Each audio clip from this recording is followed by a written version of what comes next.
Mamá, mamá, ayúdame. Help me, tell me what to say. Mucho tiempo antes de que la nieve se cayó por la roca. Long before the snow fell on the rock. That's how they start stories. In the island of Majorca, in the Mediterranean Sea off the coast of Spain. They don't say once upon a time. They say long before the snow fell on the rock. There was una viuda, a widow, que tenía un hijo. She had a son whose name was Mical.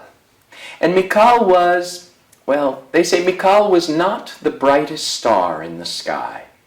Mical was not the fastest horse on the racetrack. Mical was not the sharpest tool in the drawer. You understand what I'm telling you? He was not that smart. Actually, era muy inteligente. He was very smart, but somehow he could never think of the right thing to say. Well, years passed, y su mamá se hizo vieja. His mother became an old woman.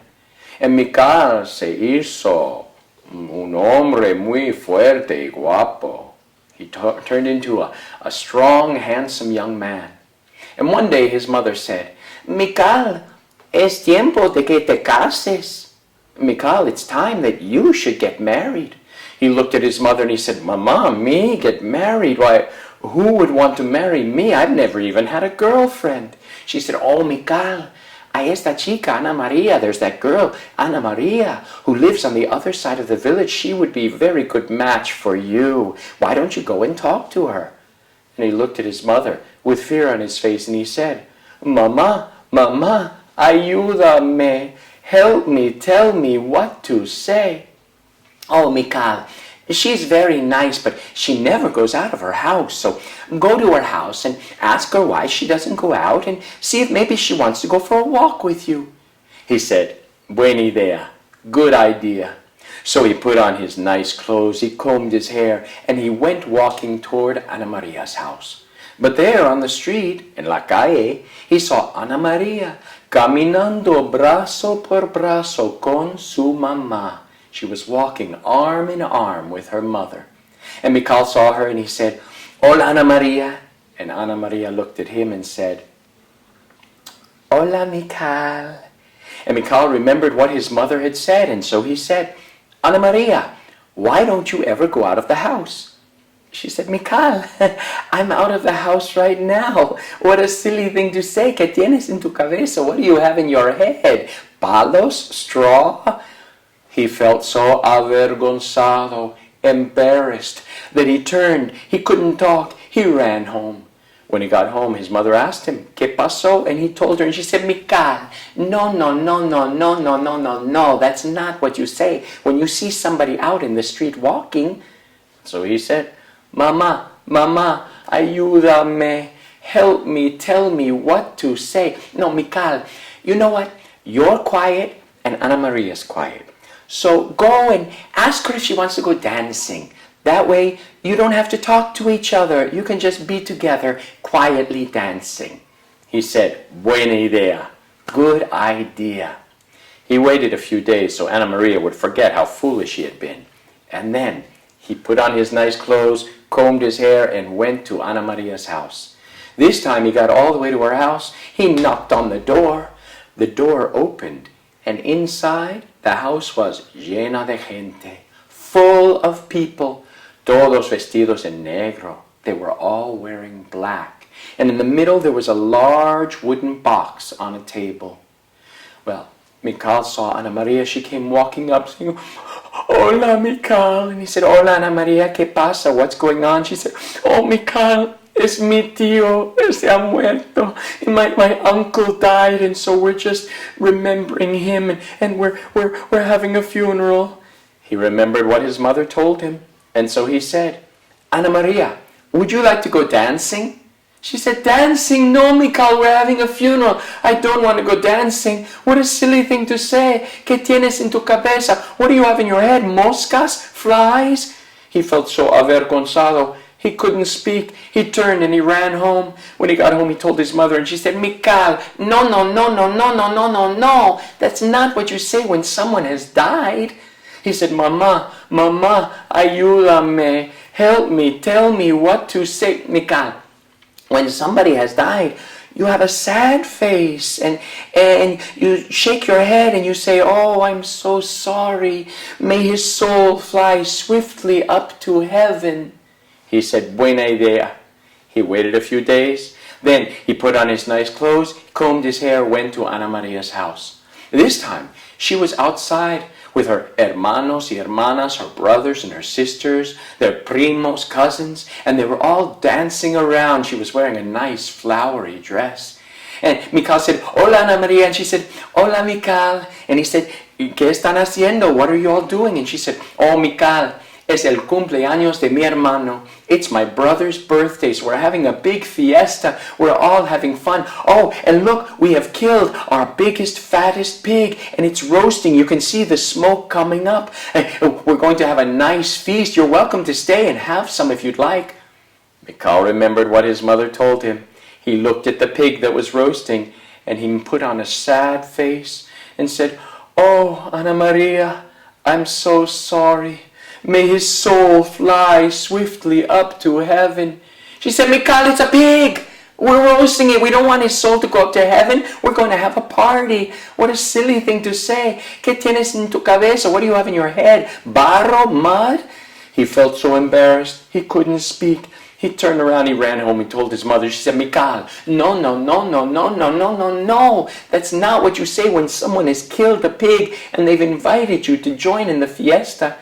Mamá, ayúdame, help me, tell me what to say. Mikal, when someone has roasted a pig and they want you to come and join in, you rub your belly and you lick your lips and you say something like, oh, I hope it's a nice, big, fat, juicy, tasty, delicious one, and that you have many more like it. And yes, I would love a piece for myself. Buena idea.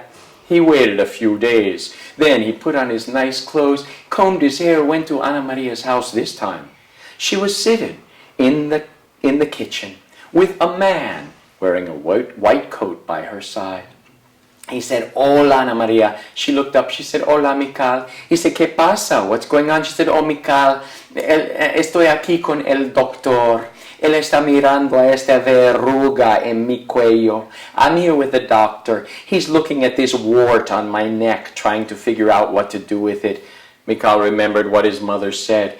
He rubbed his belly, he licked his lips. He said, oh, Ana Maria, I hope it's a nice, big, fat, tasty, juicy, delicious one, and that you have many more like it. And yes, I would love a piece for myself. She said, Mikal, es una verruga, it's a wart. I don't want it to be big and fat and juicy, and the doctor's going to pull it out. What a crazy thing to say, que tienes en tu cabeza. What do you have in your head, sapos, frogs?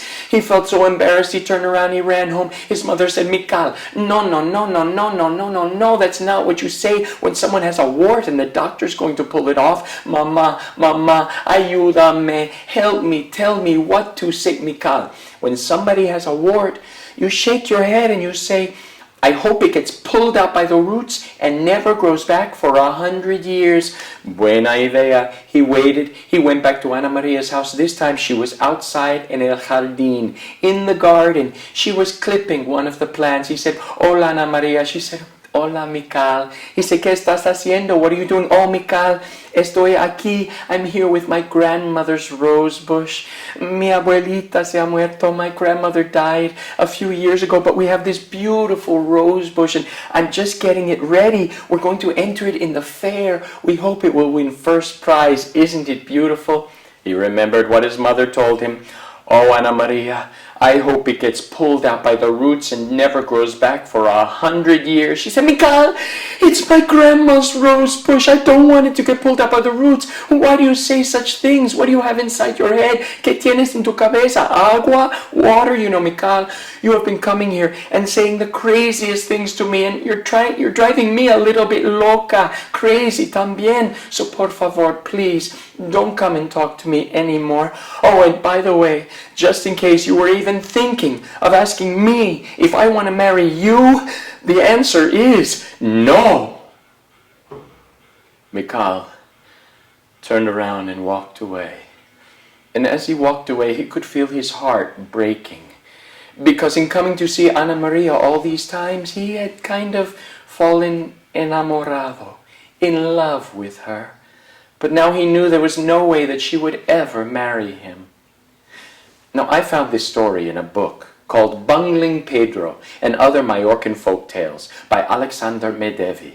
And Alexander Medevi heard it from a woman in Majorca who told him that after that Mikal went home and his mother gave up ever trying to tell him what to say again, and he never married. He spent the rest of his life in the hills looking after the sheep. But I've traveled a bit, and in my travels I've noticed that there seems to be someone for everyone who wants a someone. So I made up a new ending to the story, and it goes like this. Mikal was walking away, thinking of all the foolish things that he had said, when all of a sudden he looked up and he saw a beautiful young woman, someone he had never seen in the village before, much more beautiful than Ana Maria. And he thought, I've got to talk to her. Maybe I should invite her dancing. No, but she could have an uncle who died. Maybe I should say, I hope his soul goes to heaven. No, she could have killed a pig. Maybe I should say, I hope it's a big, fat, juicy one. No, she could have una verruga, a wart. Maybe I should say, I hope it gets pulled out. No, what if she has a rose bush? But before he could say anything, this is what the young woman said.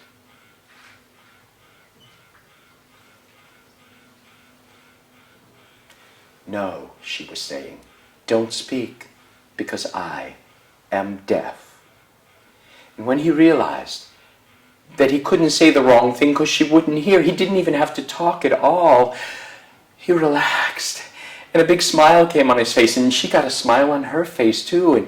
And he thought, wouldn't it be nice? And so he asked, would you like to walk with me? And she said yes. And so they started walking together. And he pointed up at butterflies and birds, and she liked them too. And then she pointed at a tree, and she said she liked to climb. So they went and climbed a tree together. And they had so much fun that the next day they walked again, and he told her about going to the beach and that he likes to swim, and she said yes, and they got something to drink, and soon he invited her home to meet his Mamá, and she invited him home to meet her family, and eventually they were walking day after day, talking with their hands, and after a while they weren't just talking with their hands as they walked, they were holding hands as they walked.